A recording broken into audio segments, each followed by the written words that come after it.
Can defection show you where the votes are going? Can defections from one party to another, from one side of the political divide to another, give you an indication of where the wave is headed, the political wave that will sweep people into office? My honest, balanced answer? In most instances, it can, not in all.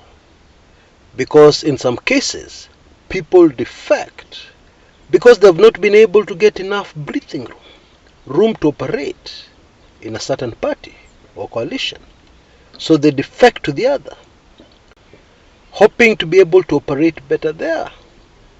But the truth is, in most instances, defections give you a very clear indication of where the popular vote is.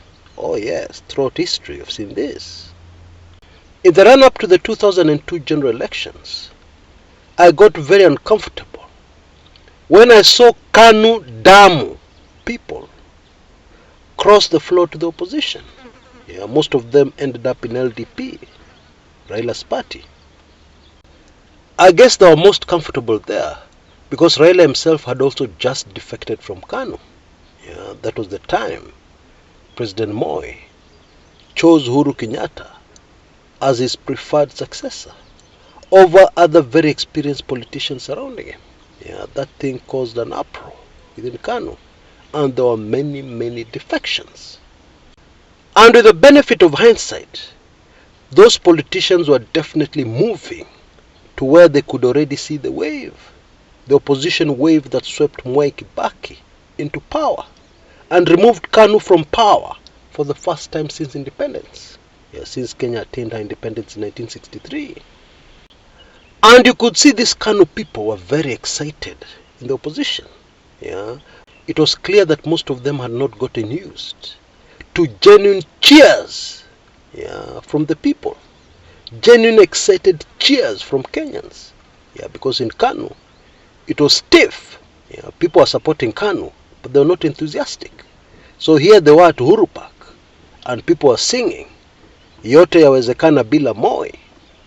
And they were cheering these people against Moi. Yeah, forgetting that these people in KANU just the other day, last week, yesterday, etc., etc. Anyway, let us agree that politicians usually see these things much earlier than many of the rest of us. So let's fast forward to the present. There are just way too many defections from Kenya Kwanza.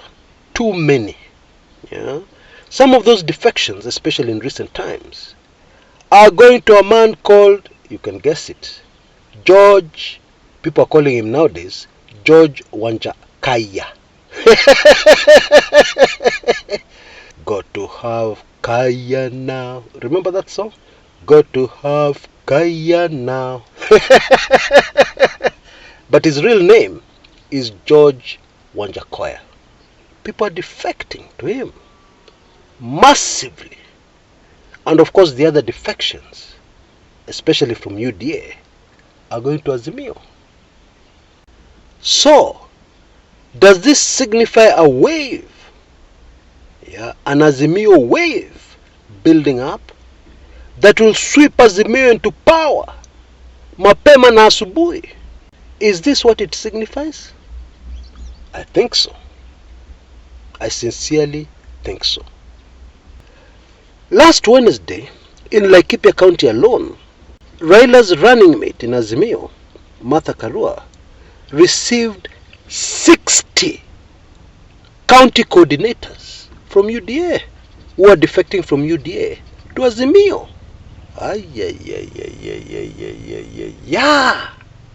Now I know Laikipia residents, will be quick to tell me this is because of the efforts of the governor of the county, Nderitu Murithi, of course, who's the chairman of the Raila presidential campaign board, as we all know. Bwana Murithi has been campaigning very hard for Raila in Laikipia. And so people will tell you, this is not a wave. This is just the slyness and the hard work of Governor Murithi. And it is possible they may be partially right. But it is not possible to get people to shift to a side that looks like it's losing. It is very difficult to convince people to defect to a side which is clearly not gaining momentum.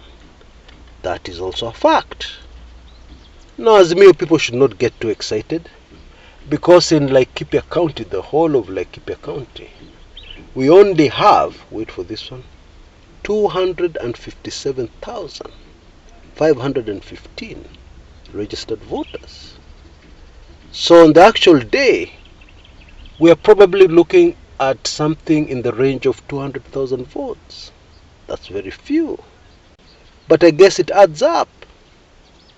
And by the way, former CS Mwangi Kiunjuri, is also from Laikipia. And as you know, is a principal of Kenya Kwanza. Very close supporter of the deputy president.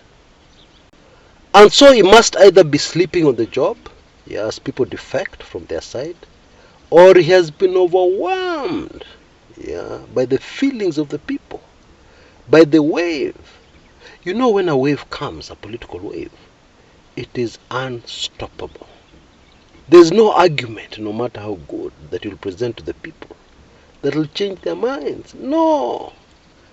Once a wave comes, like a wave in the ocean, who can stop it? It's unstoppable. And so maybe we need to cut some slack for Bwana Mwangi Kiunjuri. Maybe there's nothing he can do. Because surely the man cannot be sleeping on his job after all those threats he directed at President Uhuru Kenyatta. You remember the time he was fired? Remember what he said? He issued very thinly veiled threats towards the president. Something to the effect that if he's pushed, he'll reveal secrets. Damaging secrets. I'm sure most of us remember. Another area of the country where we've seen massive defections from UDA is in Western Kenya. And the reason why I've not paid a lot of attention to that should be obvious. Because Western Kenya remains one of Baba's visiting bedrooms. Oh yes, the man is popular there. And I believe in a previous video, I gave you one of the reasons why. Deep in their hearts, the Luhya believe leadership will come to them by crossing Lake Victoria from the Luo Nyanza. That is where it will land in Luhya land from. So it's in their best interest to get Luo Nyanza to the presidency first.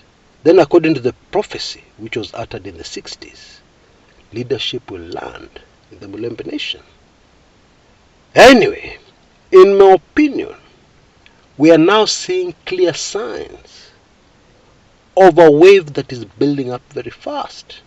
And I'm afraid, as far as UDA people are concerned in Kenya Kwanza, I am afraid that this seems to be an Azimio wave. And it seems that it's going to be huge, colossal. Before I go, let me talk like an African mzee. It looks like one side of the political divide will win by a very huge margin. And we Africans say, there is nothing more dangerous than a wounded lion.